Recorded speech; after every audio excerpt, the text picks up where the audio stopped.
when I was going through your content, I was intrigued by, first of all, when I discovered you could sing, I was like, there you go, right there. The oil start flowing. I was like, bruh, she got oil in her head, bruh. Yeah, I was definitely intrigued by you. I discovered that you were raised in church, or what have you. Tell me about the upbringing, as far as being raised in church, and how that kind of affected you in adulthood. Yeah, that's a good question. My me being raised in church has everything to do with who I am, and whether I liked it or not. I mean, I was practically born in church, which doesn't Facts. really mean that you're saved, actually, but it contributes to my experience as just an adult. And basically, like, I remember being like 4 years old and like seeing my mother just running around the church, her and her wig or whatever, it's just, so I would see things like Yeah. that. And even me seeing those things, I still had to develop a personal relationship with God, Hmm. because it was more about religion versus relationship. I think once you get older, you start to develop relationship with God, and it's not about like being a chore of being forced to go to church or anything. Because it was more like I was more forced to go to church, and it was like, okay, why do we have to do this? But Yeah. then I started to have my own experiences, and I remember. See, I grew up in the Bronx, New York, my childhood, and Okay. I remember in New York they had a program called the Fresh Air Fund, and basically you would stay with a family. They would take inner city youth, and you would stay with the family for the summer, just to give us an experience outside of the projects, because Mm. we lived on like the sixth floor in the projects, and I remember going to this program and staying with this family. And I remember it was a Caucasian male and female, and they were Oh older. Lord. But the interesting thing is, like, this woman, she went through like the prayer with me about accepting Jesus Christ into my heart. Mm. And so I remember I asked her, I said, why should I do this? Because she was asking me, do you want to accept Jesus? So even though I was in the church, I was raised, but it wasn't personal. But Yeah. that experience kind of started that personal experience with God, with me. And I said, okay. And she said, well, it's so you can go to heaven. And I'm like, is there going to be any toys there?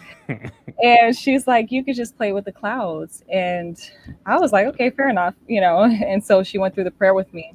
And so that kind of was the beginning of me developing that personal relationship. It became more intimate. And then when I was 11, I had a vision of Jesus. I remember it was a dark room, and it was a pool. It was a black pool, and it was like a lot of like darkness in the pool. And Jesus Christ was the only thing that was lighting up the room. And Mm. he had his arms open. And I knew that that meant that he wanted me to walk across the water without him even saying anything. And I remember taking that first step, and then just kind of coming to myself. Even my mother, she's a witness to this, and how I responded when I came to myself. I was kind of like in shock. And so that was my early experiences with um, having that intimate personal relationship, that it shaped my perspective, and it made me realize that, like, it doesn't matter what I experience, that because of those experiences, I could never like walk away from my faith. It's been the foundation of who I am. Interesting. I think we're very alike in that way. Being forced and dragged to church. Like I remember at one point in my life, I was going to church probably around 6 or 7 days a week. They had something, and this wasn't even like revival weeks. This was just normal. There's something every single day: Bible study, men's meeting, women's Choir meeting. Of course, rehearsal, facts. Good Lord. Bible study, all that. And then Hmm. being the musician, of course yeah, we need music, bro. Like you got to come through. And so like just being so used to being in that environment. Like I met my best friend up there. Well, all my best friends I've met in upstate New York.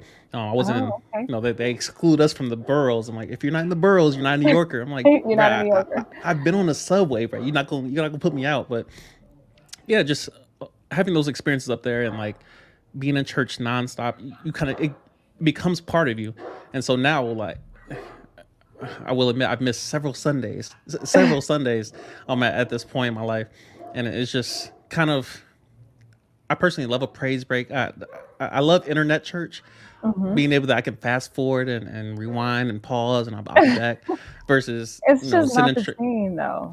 Not yeah, the same. that's facts. Especially, but I mean, just growing up in it, like, like 3 or 4 hour services. I'm like, bruh, how many times Yeah, y'all gonna shout, that's bruh? the. Like, Hmm. come on, bruh. Like, but yeah, there's a part of me that misses it.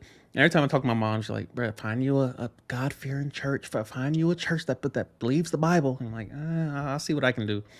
Yeah, Um, and don't let it be a revival, because then you really in but church all day, every what day. is it? Getting out at midnight. I'm like, bro, y'all better stop all this Mhm. shouting. I'm gonna stop the music. I mean, I'll be on the organ anyway, so half the time I kind of control, a lot of. It's a whole thing, but I um, was gonna ask you, what sure, what do you play? What music? You said you were a yeah. musician. Most I mean drums. Everybody starts off on drums, and then you gravitate to, well, the organ. My dad played keys too. My mom plays keys, and so it's the piano, organ, and then of course in school, saxophone. You just kind of get put in band because football wasn't it. I played Just basketball, but it's because, only. You said what? just because that's something that even if you didn't have a passion for it, it was just something to do. They're gonna throw you up there anyway. I mean, when I got thrown up there, it was during a service. Like, that's how you learn. Is like, Hmm. just get up there and touch stuff until it makes sense. And so, I Yeah, guess, I mean, it works. Immersion is an amazing way of learning, but it's not for that everyone, is obviously. true. But in regards to your singing, though, um, obviously the church doesn't let nobody that can sing just sit in the pews and what have you. Did you like join the praise team? Were you ever a part of that auxiliary? Yeah, and so I used to be so nervous, like really bad anxiety when it came to singing, to the point where like I couldn't breathe. And so like people would hear that, like, oh, she knows how to sing, but I would never want to do that.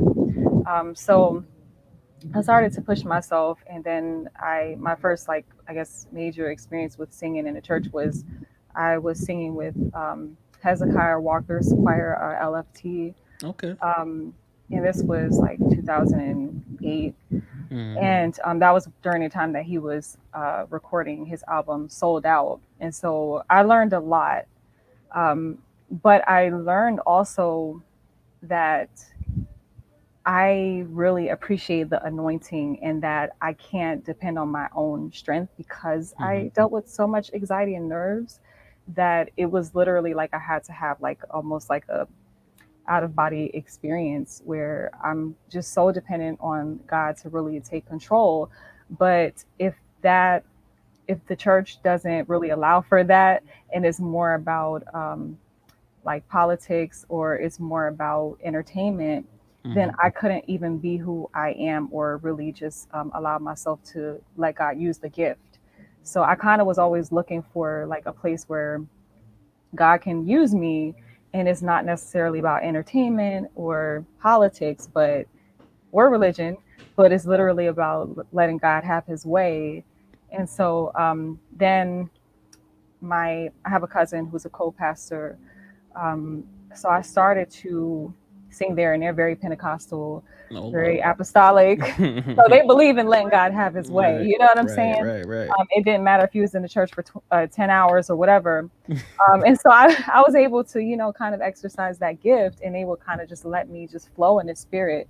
And so that's when I kind of, you know, realized like, wow, I have something here, but I couldn't do it outside of really just, it being a God thing, and Hmm. that's why I knew that like I'm not really destined to do the secular, Yeah. because at some point I did try to go that route where I was interning for Baby Fat Fashions, and I remember Russell Simmons, security guard, he heard me singing. I was just minding my business, just trying to clean, doing my intern responsibilities, and I didn't even know anybody was there. Like the lights were out, and he heard me, and he used to call me Princess. He said, "Princess, I didn't know you can sing."